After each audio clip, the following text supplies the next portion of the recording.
नमस्कार, स्वागत है आपका आपके अपने YouTube channel fortune flow with सरन्यू में। दोस्तों, जब भी हम कोई कुंडली देखते हैं तो हमें अलग-अलग योग देखने को मिलते हैं। कुछ योग बहुत शुभ होते हैं, जैसे राजयोग, जो व्यक्ति को सफलता और ऐश्वर्य दिलाते हैं, और कुछ योग अशुभ हो सकते हैं, जैसे दरिद्र योग, जो आर्थिक कठिनाई लेकर आते हैं व्यक्ति के जीवन में। लेकिन सवाल ये उठता है कि ये योग बनते कैसे हैं हमारी जन्म कुंडली में।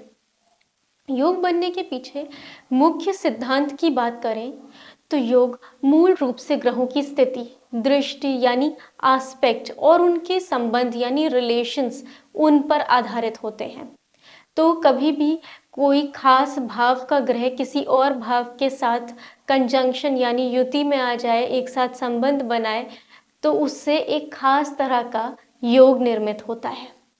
जब भी हम किसी व्यक्ति की कुंडली देखते हैं, उसमें अलग अलग तरह के योग देखने को मिलते हैं। कुछ योग ऐसे होते हैं जो व्यक्ति को जीवन में सफलता, समृद्धि, भाग्य ये सब कुछ लेकर आते हैं, जबकि कुछ योग संघर्ष, आर्थिक समस्या और अन्य परेशानियों का कारण बन सकते हैं। लेकिन असली सवाल ये है कि हम कैसे जानें कि कौन सा योग हमारे जीवन में कैसा असर दिखाएगा।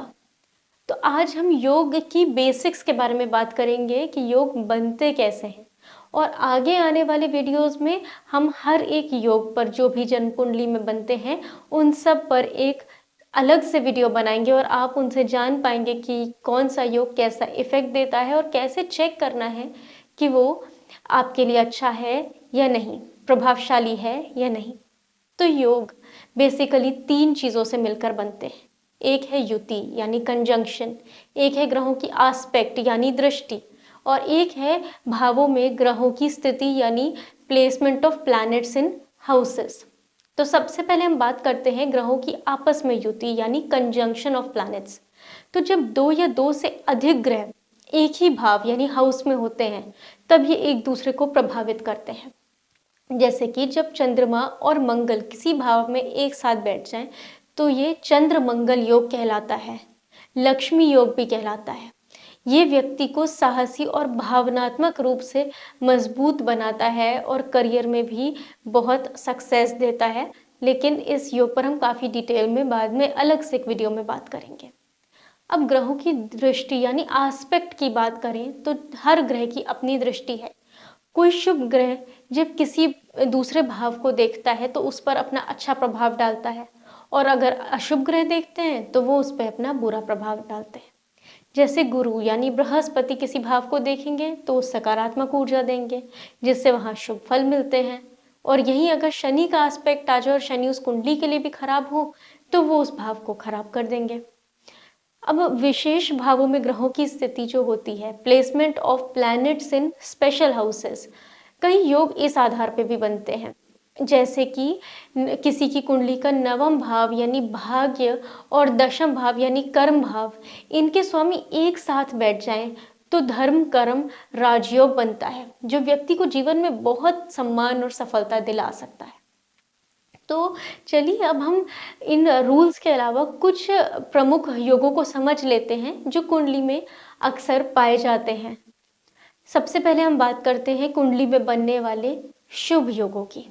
तो कुंडली में कुछ ऐसे योग बनते हैं जो व्यक्ति को जीवन में धन, धान्य, सुख, समृद्धि ये सब कुछ देते हैं। कोई कष्ट आए तो आसानी से उसे दूर कर देते हैं। इन्हीं में एक कैटेगरी होती है राजयोग यानी रॉयल योग की। यदि केंद्र और त्रिकोण, जो कि हम पहले भी बता चुके हैं आपको हाउसेस में कि केंद्र और त्रिकोण ये आपस में संबंध बनाए तो व्यक्ति को राजसी वैभव, सफलता, मान सम्मान इन सब की प्राप्ति होती है। अगर नवमेश नवम भाव का स्वामी और दशमेश आपस में ऐसा कोई संबंध बना ले तो बहुत अच्छा राजयोग बनता है। पंच महापुरुष योग यानी 5 ग्रेट पर्सन योग। अब अगर किसी भी केंद्र भाव में 1, 4, 7, 10 में कोई भी स्वग्रही प्लैनेट बैठ जाएं या फिर अपनी उच्च की राशि में बैठ जाएं तो ये योग निर्मित होता है, जिसे पंच महापुरुष योग कहते हैं। धन योग, वेल्थ योग। दूसरा भाव, 11वां भाव और 9वां भाव, इनके स्वामी अगर आपस में संबंध बना लें तो धन योग का निर्माण करते हैं। अब चलिए बात करते हैं कुछ अशुभ योग यानी मेलेफिक योग की। ये कुछ ऐसे योग हैं जिनका कुंडली में होना व्यक्ति के जीवन को और कठिन बना सकता है। ऐसे प्लैनेट्स की दशा अंतर्दशा में व्यक्ति को कठिनाइयों का सामना, कष्टों का सामना करना पड़ता है। इन्हीं में से एक योग होता है दरिद्र योग यानी पावर्टी योग। यदि दूसरे और 11वें भाव के स्वामी कमजोर हो या राहु शनि इनको प्रभावित कर दें तो व्यक्ति के जीवन में आर्थिक परेशानियां हो सकती हैं। दूसरा योग है केमद्रुम योग। यदि चंद्रमा के आगे और पीछे दोनों घरों में, दोनों भावों में कोई ग्रह स्थित ना हो तो केमद्रुम योग बनता है। इससे व्यक्ति को आर्थिक समस्याएं, अकेलापन, मानसिक तनाव इन सब का सामना करना पड़ सकता है। ग्रहण योग। दोस्तों, यदि कुंडली में चंद्रमा या सूर्य के साथ राहु केतु बैठ जाएं तो ये ग्रहण योग बनाते हैं। इससे व्यक्ति को मानसिक तनाव और कई तरह की बाधाएं मिल सकती हैं। पर दोस्तों, शुभ और अशुभ ये दोनों तरह के योगों का कैंसिलेशन भी होता है। अब ये कॉन्सेप्ट क्या है, इसकी अलग अलग कंडीशंस देखनी होती है।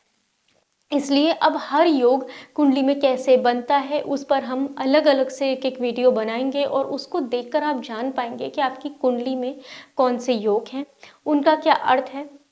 कई बार हम एस्ट्रो ऐप्स ओपन करके देख लेते हैं कि हमारे कुंडली में ये योग बने हैं, पर तब भी हमको उनके इफेक्ट्स देखने को नहीं मिलते। ऐसा क्यों हो रहा है और कैसे हम उनको इफेक्टिव बना सकते हैं, ये हम आने वाले वीडियोस में जानेंगे।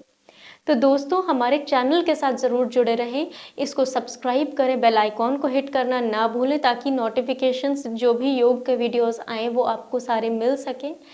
और देखिए, क्या रहता है कि जब भी कोई योग चार्ट में बनते हैं ना तो हम उनको लेकर बहुत प्रसन्न हो जाते हैं। पर हमेशा एक न्यूट्रल वे में अगर आप किसी भी योग को समझने की कोशिश करेंगे, उसका पॉजिटिव या नेगेटिव जो भी है वो अल्टीमेटली हमें ईश्वर ने दिया है हमारे कर्मों के आधार पर, हमारे प्रारब्ध के आधार पे। तो लाइफ में जो भी मिला है उसे सहर्ष स्वीकार करना बहुत आवश्यक है। और इसके अलावा हम उन चीज़ों से अपनी लाइफ को कैसे बेटर कर सकते हैं। हर योग, अगर कोई योग कमज़ोर है तो राजयोग बन रहा है पर कमज़ोर है, फलित नहीं हो पा रहा, तो उसको कैसे मजबूत किया जाए उस पर वर्क कर सकते हैं। और अगर कोई मेलेफिक योग यानी अशुभ योग बन रहा है तो उसके मेलेफिक इफेक्ट्स को भी हम दूर कर सकते हैं। बहुत से ऐसे उपाय, तरीके होते हैं जिनसे हम उनके असर को काफ़ी कम कर सकते हैं। तो हमें न्यूट्रल हो के हर वीडियो को देखना है। जो भी वीडियोस आगे आएंगे आपकी हेल्प के लिए हैं, आपके जीवन को और आसान बनाने के लिए हैं। तो दोस्तों, आगे मिलते हैं अगले वीडियोस में। अगर ये वीडियो पसंद आया है तो इसको प्लीज़ अपने फ्रेंड्स और फैमिली के साथ शेयर करें, चैनल को सब्सक्राइब करें, वीडियो को लाइक करें, कमेंट करके बताएं कि आप कौन से योग पर नेक्स्ट वीडियो चाहते हैं। मिलते हैं अगले वीडियो में, तब तक बाय बाय, जय श्री कृष्ण।